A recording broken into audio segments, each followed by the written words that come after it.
ومن أحسن قولا ممن دعا إلى الله وعمل صالحا وقال إنني من المسلمين. Yang pertama hudurul qalbi. Yang pertama dari kriteria doa yang dikabulkan adalah hadirnya kalbu. Ya. Ada kata-kata hudurul qalbi? Ada. Kemudian waktu yang mustajab. Ini yang berhubungan dengan bab yang dibuat ya, yaitu yang kedua waktu mustajab. Kemudian disebutkan nanti olehnya beberapa waktu mustajab, nanti akan kita uraikan secara rinci. Kemudian yang ketiga faktornya adalah khusyu'ul qalbi. Ya. Khusyu'ul qalbi. Khusyu'ul qalbi ini nanti akan disebutkannya adalah inkisaran baina yaday rabbi dhullan tadarruan. Itu semuanya keadaan qalbu ya. Kemudian yang keempat istiqbalul qiblah. Ada wastaqbalad da'i al-qiblata. Ini juga di antara faktor atau adab ya. Kemudian yang kelima ala taharah, apa artinya? Ala taharatin, dalam keadaan berwudu. Kemudian yang keenam rafa'a yadayhi, menengadahkan tangan. Ya. Kemudian memulai doa dengan pujian kepada Allah, ini juga adab. Yang keberapa? 7. Ya. Memulai doa itu dengan alhamdulillah wa thana, memuji-muji Allah. Kemudian menambahkan dengan salawat 8. Ya, menambahkan dengan salawat. Kemudian yang ke-9 mendahulukan doa dengan taubat dan istighfar. Ini adalah keadaan hati. Ya, taubat dan istighfar itu yang ke-9. Kemudian yang ke-10 yang berhubungan dengan yang tadi, mengulang-ulang, yaitu nyinyir. Ada kata-kata di ujung baris yang pertama di halaman 17 apa? Wa alahha alaihi fil mas'alah, mengulang-ulang meminta. Makanya Nabi di antara adabnya yang diajarkan oleh Nabi adalah mengulangi doa 3 kali. Ya. Mengulangi doa 3 kali. Ini termasuk ilha. Kemudian yang ke-11 adabnya adalah bertawasul dengan nama-nama dan sifat-sifat Allah. Ada di baris yang kedua, wa tawassala ilaihi bi asma'ihi wa sifatihi. Ya. Kemudian ada yang juga dianjurkan oleh Ibnu Qayyim adalah mendahulukan doa ini dengan sedekah. Ya, sebelum berdoa, bila mana kita membutuhkan sesuatu dari Allah dan kita sangat menginginkan Allah memberi, maka 12 ini kalau sudah dilakukan dalam berdoa, kata Ibnu Qayyim, la yakadu yurad. Kecil kemungkinan ditolak oleh Allah. Ini 12 langkah menuju doa, kemungkinan besar dikabulkan oleh Allah. 12 langkah. Ya. 12 langkah menuju doa dikabulkan oleh Allah. Ada yang ke-13-nya. Tambahan di ujung, ke-13-nya menggunakan doa yang datang dari Nabi. Jadi lafaz doanya itu diambil dari doa yang pernah dibaca langsung, dipanjatkan langsung oleh Nabi. Ini luar biasa. Jadi intinya 13 lah. Ditambah dengan yang walasiyama, apalagi kata Ibnu Qayyim, jika doanya itu doa yang diungkap oleh Nabi bahwa doa ini termasuk doa yang kemungkinan besar diijabah oleh Allah. Maksudnya lafaznya, permintaannya. Ya, permintaannya. Dengan menggunakan seperti al-ismul a'zam. Ini doa dengan menggunakan nama Allah yang Maha Agung. Nanti akan diuraikan di bawahnya oleh beliau. Yang bila mana dengan menggunakan itu kita meminta kepada Allah, maka Allah pasti memberi. Ini menambahkan kemungkinan doa kita dikabulkan oleh Allah. Mungkin sekitar 13 itulah, 13 langkah menuju doa kemungkinan kecil ditolak oleh Allah Subhanahu wa taala. Ya. Kemungkinan kecil ditolak oleh Allah Subhanahu wa taala. Kita baca. wa idza jama'ad du'a, bila sebuah doa mengumpulkan 13 tadi maksudnya. Bila mana sebuah doa mengumpulkan satu, hudural qalbi, kehadiran qalbu, wa jam'iyatahu bi kulliyatihi 'alal matlub, dan qalbu itu benar-benar dipenuhi, ya, dipenuhi oleh secara total terhadap apa yang diminta. Jadi dalam hati itu memang harapan untuk mendapatkan yang diminta itu sudah benar-benar membeludak. Itu yang dimaksud jam'iyatahu bi kulliyati. Harapan untuk mendapatkan apa yang diminta itu benar-benar sudah memenuhi kalbu kita. Ini luar biasa. Sudah memenuhi kalbu kita. Tidak ada lagi tempatnya. Semuanya isinya harapan, ya Allah engkau kabulkan. Nah, ini yang menambahkan hudurul qalbi tadi. Orang kalau sudah harapannya mendapat apa yang diinginkan itu sudah memenuhi jiwanya dan bahkan mengalir bersama darahnya, ini akan menjadikan ucapannya, tengadah tangannya ini berarti. Bahkan kerlingan matanya ke atas saja itu sudah membuka pintu-pintu langit. Kenapa? Karena seluruh jiwa raganya ditutupi oleh kebutuhannya tadi. Dia berharap Allah mengabulkannya. Benar-benar menginginkan Allah memberinya. Ya, ini yang dimaksud dengan wa jam'iyatahu bikul. Terjemahannya apa? Saya tidak tahu ungkapan yang baiknya.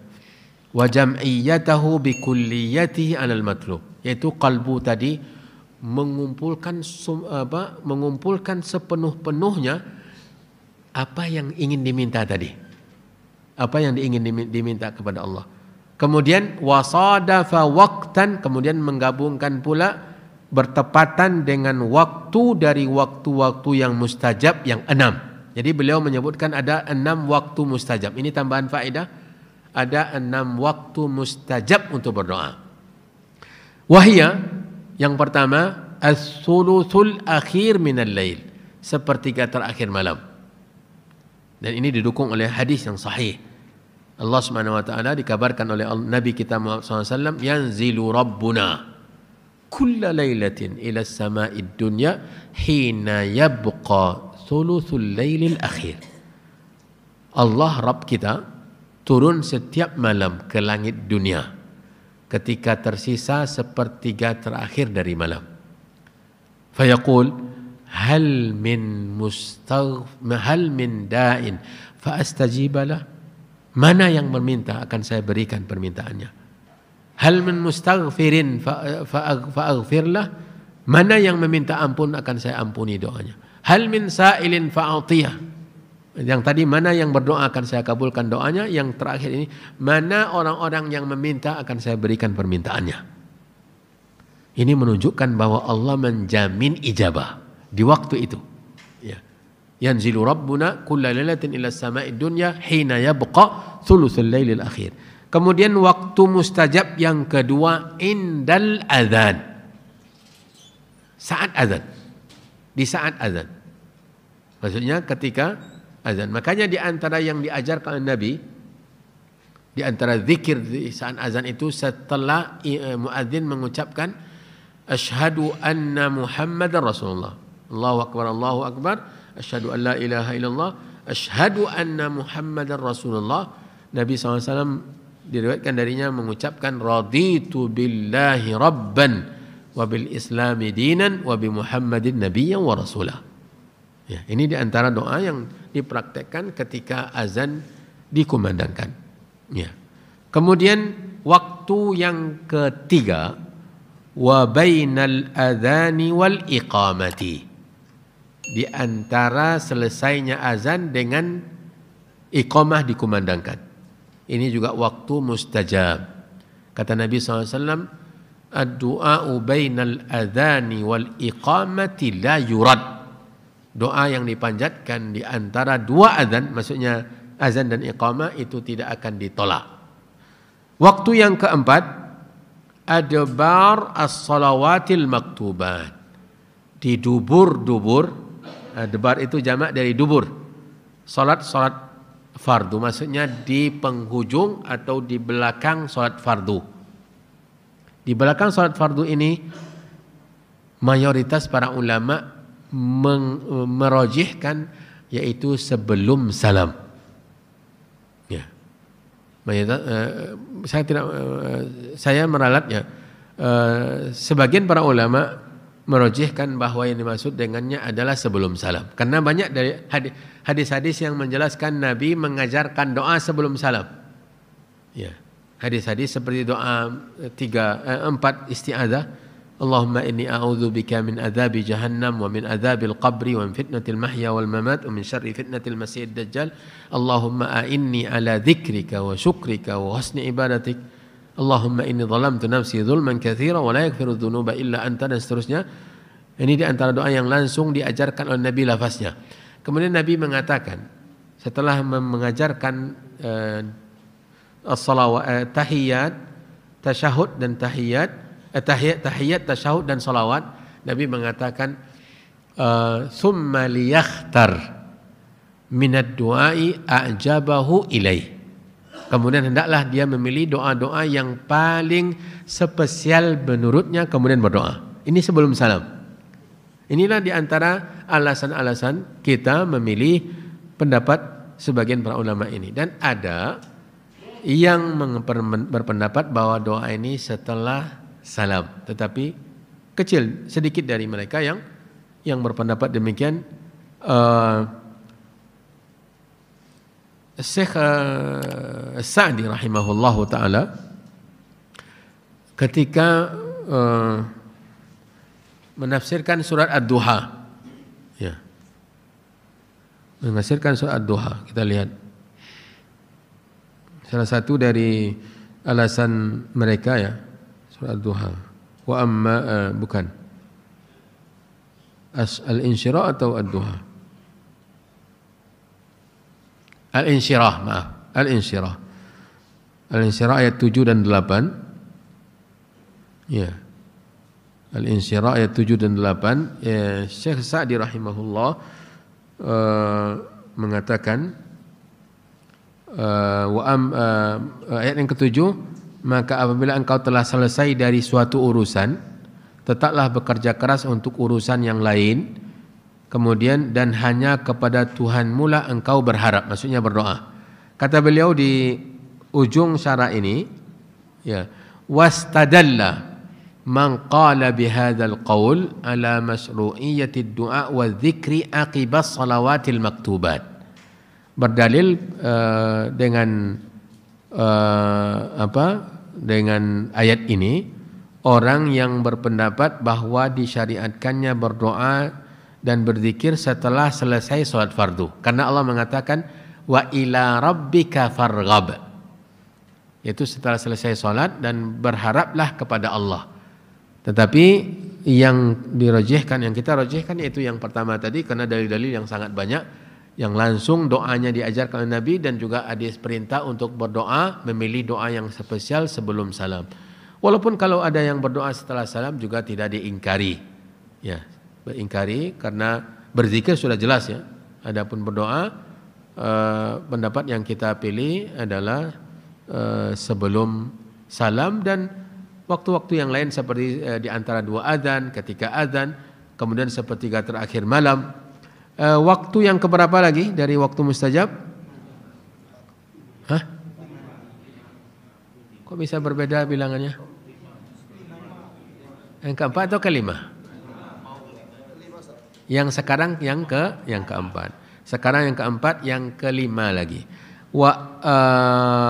Wa inda su'udil imami yaumal jum'ati 'alal mimbar hatta tuqdas salah.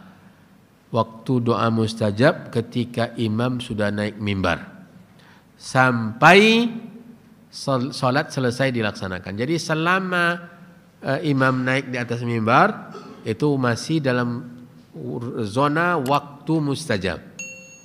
Bukan berarti kita meminta berdoa itu dengan khusus, ya. Imam sedang berbicara, sedang berkhutbah, kita lalu mengatakan meminta. Ini tidak mendengarkan khutbah.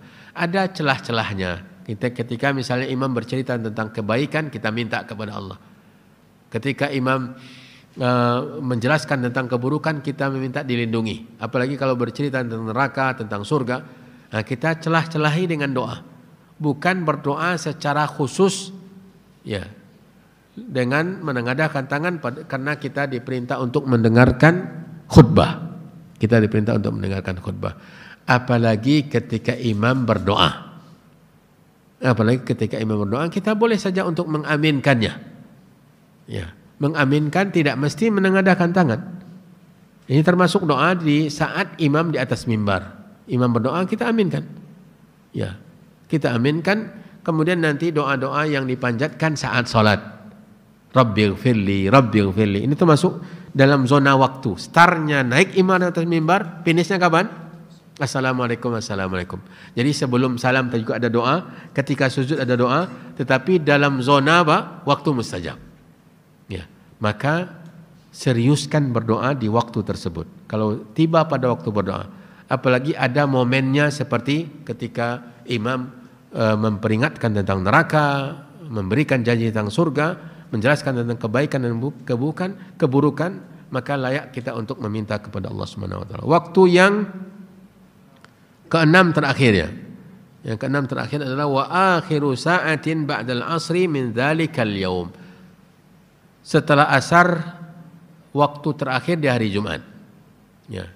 Mulai dari setelah asar sampai terbenam matahari, ini zona waktu mustajab, terutama semakin dekatnya terbenam matahari. Semakin dekatnya terbenam matahari, ini adalah waktu 6 waktu mustajab yang dijelaskan oleh Ibnu Qayyim. Cari waktu ini, seriuskan untuk memilih waktu tersebut untuk berdoa, meminta apa yang kita inginkan dari Allah. Kemudian yang ketiga dari adab berdoa tadi adalah wasadafa khusyu'an fil qalbi wa inkisaran baina yaday rabbi wa dhullan lahu wa tadarruan wa riqah. Ini semuanya satu paket ya. Khusyu'an fil qalbi, rasa khusyuk di dalam hati, ya. Wangkisaran baina yaday rabbi. Inkisar sudah kita bahas pada kitab Al-Dhull wal Inkisar baina yaday rabbi, baina yadayillah dalam salat. Begitu juga dalam berdoa, menghinakan diri di hadapan Allah. Menyatakan bahwa kita ini memang tidak punya apa-apa.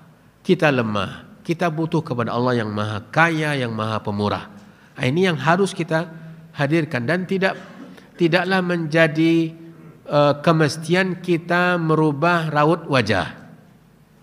Tidaklah memastikan kita seperti orang memerankan peran meminta. Seperti orang-orang yang minta-minta kan raut wajahnya memelas.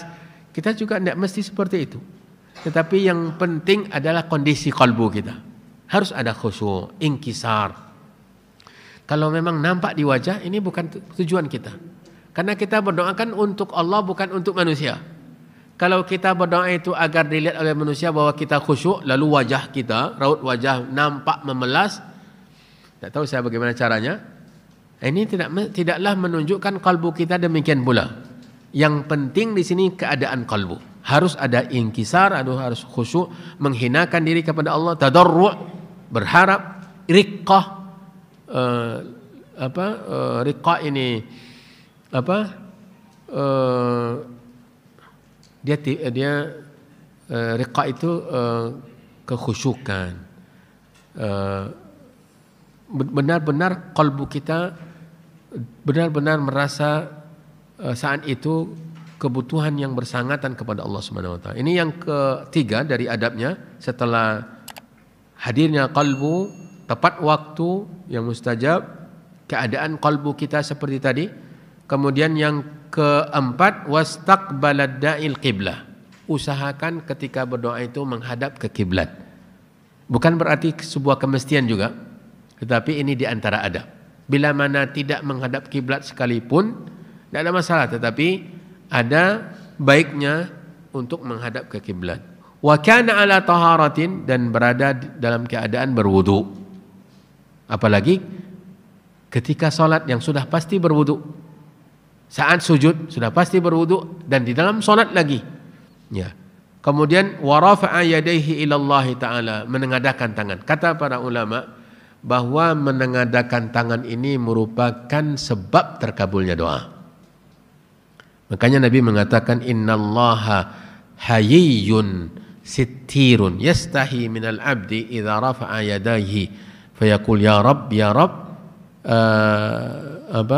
thumma raddahu sifran, ya, atau kama qala sallallahu alaihi wasallam.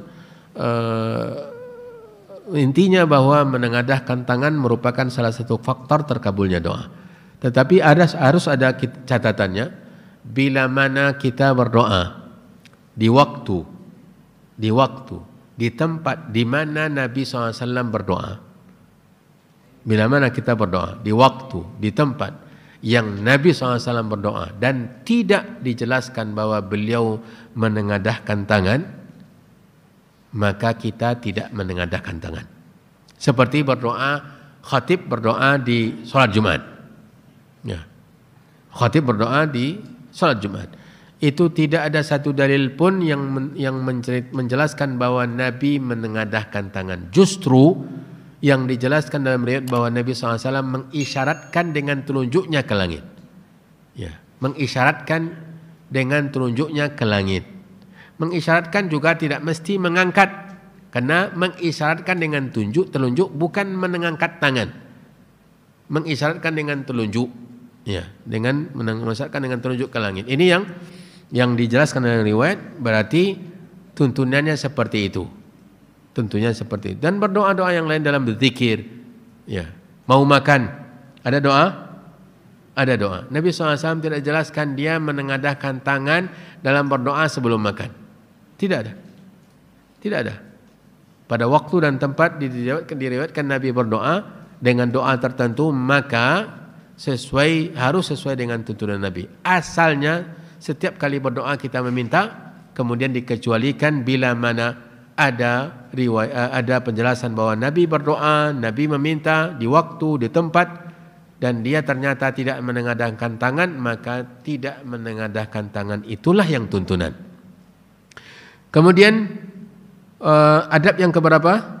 Yang ketujuh, memulai dengan pujian. Alhamdulillah, memuji Allah Subhanahu wa taala. Alhamdulillah rabbil alamin wassalatu wassalamu ala sayyidil anbiya'i wal mursalin, seterusnya. Kemudian salawat ini jangan lupa pula. Wassalatu wassalamu ala nabi sallallahu alaihi wasallam. Ini juga termasuk adab dan itu yang ke-8. Kemudian taubat dan istighfar ini. Ini juga termasuk hiasan atau paket dikabulkan doa. Bertaubat dari dosa, beristighfar, minta ampun kepada Allah, ya. Karena terkadang di antara penyebab doa kita ditolak adalah dosa. Di antara penyebab doa kita ditolak oleh Allah adalah dosa, ya. Sebagaimana dosa menyebabkan amalan kita ditolak oleh Allah Subhanahu wa taala. Kemudian nyinyir ini sudah kita jelaskan, ya. Wa alaha alaihi thumma dakhala ala Allah, kemudian dia masuk menjumpai Allah. Maksudnya dalam doa. Masuk dengan doa, berkhalwat dalam doanya seakan-akan tidak ada yang lain antara dia dengan Allah Subhanahu wa taala. Itu yang dimaksud dengan dakhala ala Allah. Kemudian nyinyir, meminta, mengulang-ulang permintaan. Kemudian tamalluqahu, ya ini sama. Wada'ahu raghbatan wa rahba, meminta dengan harap dan cemas. Harap dikabulkan, cemas ditolak oleh Allah, kemudian bertawassul dengan nama-nama, dan ini Allah yang memerintahkan. Ya, walillahil asmaul husna fad'uhu biha. Allah memiliki nama-nama yang indah, berdoalah menggunakan nama-nama tersebut. Kemudian mendahulukan doa dengan sedekah. Karena sedekah ini pembuka pintu rahmat dan kasih sayang Allah. Ya. Bersedekah terlebih dahulu, berinfak, mengeluarkan harta di jalan Allah, karena sedekah ini menurunkan rahmat dan kasih sayang Allah Subhanahu wa taala. Kemudian yang ke-13, wala siyama in sadafal ad'iyata allati akhbara an-nabi annaha madhinatul ijabah. Memilih doa-doa yang mana doa ini menjadi doa mustajab, lafaznya doa mustajab, didahului dengan lafaz seperti al-ismul a'zam.